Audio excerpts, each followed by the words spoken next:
ഇന്ന് എന്ന് വിളിക്കപ്പെടുന്ന ദിവസങ്ങൾ ഉള്ള കാലത്തോളം എല്ലാ ദിവസവും നിങ്ങൾ പരസ്പരം ഉപദേശിക്കുവിൻ. എന്താണ് ഉപദേശിക്കേണ്ട വിഷയം? എന്താണ് ശ്രദ്ധിക്കേണ്ട വിഷയം? പാപത്തിന്റെ വഞ്ചനയാൽ കഠിന ഹൃദയരാകാതിരിക്കണം. ഈ ഉപദേശം തരുന്നത് വിശ്വാസരഹിതമായ കഠിന ഹൃദയത്തിൽ അല്ലെങ്കിൽ ദുഷ്ടഹൃദയം മൂലം ദൈവത്തിൽ നിന്ന് അകലരുത് എന്ന് പറയുന്നതിന് കാരണം എന്നാണെന്നറിയാവോ?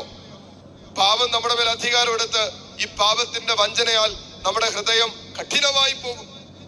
ഹൃദയം കഠിനമായി പോകും. അത് സംഭവിക്കാതിരിക്കാനേ പറയുന്നത്.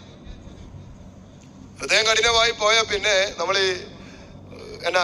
എന്നാ തല്ലിയാലും, ചില പിള്ളേരൊക്കെ പറയല്ലേ, തല്ലണ്ട അമ്മാവ ഞാൻ നന്നാകിയാലും എന്നൊരു പാട്ടൊക്കെ ഉണ്ടായില്ല എന്ന് പറയുന്ന പോലെ, പിന്നെ എന്നാ തല്ലിയാലും എന്നാ പറഞ്ഞാലും എന്നാ ഉപദേശിച്ചാലും എന്ത് ചെയ്താലും നമ്മൾ പറയില്ലേ, എൻ്റെ അച്ഛ നന്നാകുന്നില്ല, അച്ഛ ചെയ്യാവുന്ന എല്ലാം ചെയ്തച്ഛ, എന്നിട്ടും നന്നാകുന്നില്ല എന്ന് പറയുന്നത്. കാരണം എന്താ? ഹൃദയം കഠിനമായി പോയി. അതിന് കാരണം എന്താ? പാപം വഞ്ചിച്ചു. പാപത്തിന്റെ വഞ്ചനയാലാണ് ഒരുവന്റെ ഹൃദയം കഠിനമായി പോകുന്നത്. അതുകൊണ്ട് ശ്രദ്ധിക്കണം.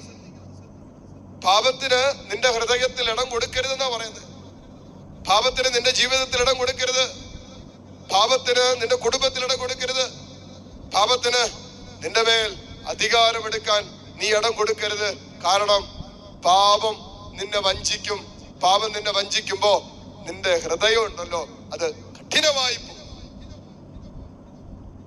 ഇത് സംഭവിക്കാതിരിക്കാനോ പറയുന്നത്? നിന്റെ ഹൃദയം കഠിനമായി പോകാതിരിക്കാൻ മക്കളെ നിരന്തരം ശ്രദ്ധിക്കണം. ഒരു വിധത്തിലും ഒരു പാപത്തിനും അധികാരം കൊടുക്കാതിരിക്കാനായിട്ട് നിരന്തരം ശ്രദ്ധിച്ചുകൊണ്ടേയിരിക്കണം. അപ്പോ ഇതെല്ലാം പറഞ്ഞിട്ട് അവസാനിപ്പിക്കുന്നതിനായി ഇതെന്തിനാണെന്നറിയാവോ എന്നിട്ട് പറയാണ്, ഇത് നിങ്ങൾ പാപത്തിന്റെ വഞ്ചനയാൽ കഠിന ഹൃദയരാകാതിരിക്കാൻ വേണ്ടിയിട്ട്. ഹൃദയം കഠിനമാക്കി വെക്കുന്ന അവനെങ്ങനെ അനുദപിക്കാൻ പറ്റും? ഹൃദയം കഠിനമായി പോയാൽ അനുദപിക്കാൻ പറ്റില്ല. ഹൃദയം കഠിനമായിരിക്കുന്ന ഒരുവന് അനുദപിക്കാൻ പറ്റില്ല എന്ന് മാത്രമല്ല, അനുദപിക്കാതെ ഒരുവനിലേക്ക് ദൈവത്തിന്റെ കരുണയും സ്നേഹവും ഒഴുകിയിറങ്ങില്ല. അപ്പോ ദൈവത്തിന്റെ കരുണയും ദൈവത്തിന്റെ സ്നേഹവും ഒരുവളിലേക്ക് ഒഴുകിയിറങ്ങാൻ അവൻ തന്റെ പാപത്തെ ഓർത്ത് അനുദപിക്കേണ്ടതുണ്ട്.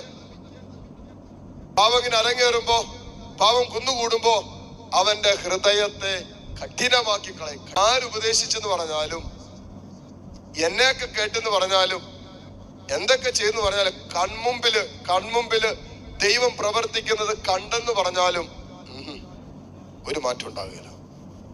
പക്ഷെ ദേവാലയവുമായിട്ട് ബന്ധപ്പെട്ടും അല്ലെങ്കിൽ അൾത്താരയുമായി ബന്ധപ്പെട്ടായിരിക്കും ഒക്കെ ജീവിച്ചുകൊണ്ടിരിക്കുന്നത്.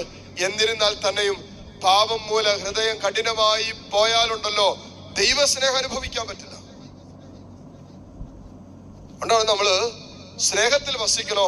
ഏറ്റവും പ്രധാനപ്പെട്ട വിഷയമാണ് പാപരഹിത ജീവിതം. ശ്രദ്ധിക്കണം, ഈ വിഷയം ശ്രദ്ധിക്കണം. പാപം ചെയ്യാതിരിക്കാൻ ശ്രദ്ധിക്കണം. പാപം ചെയ്യാതിരിക്കാൻ ശ്രദ്ധിക്കണം. പാപം ചെയ്യാതിരിക്കാൻ ശ്രദ്ധിക്കണം. കാരണം എന്താ? ഹൃദയം കഠിനമായി പോകാതിരിക്കുക. നിന്റെ ഹൃദയം കഠിനമായി പോയാൽ പിന്നെ നിനക്ക് എങ്ങനെ സ്നേഹത്തിന്റെ അനുഭവം ഉണ്ടാവും?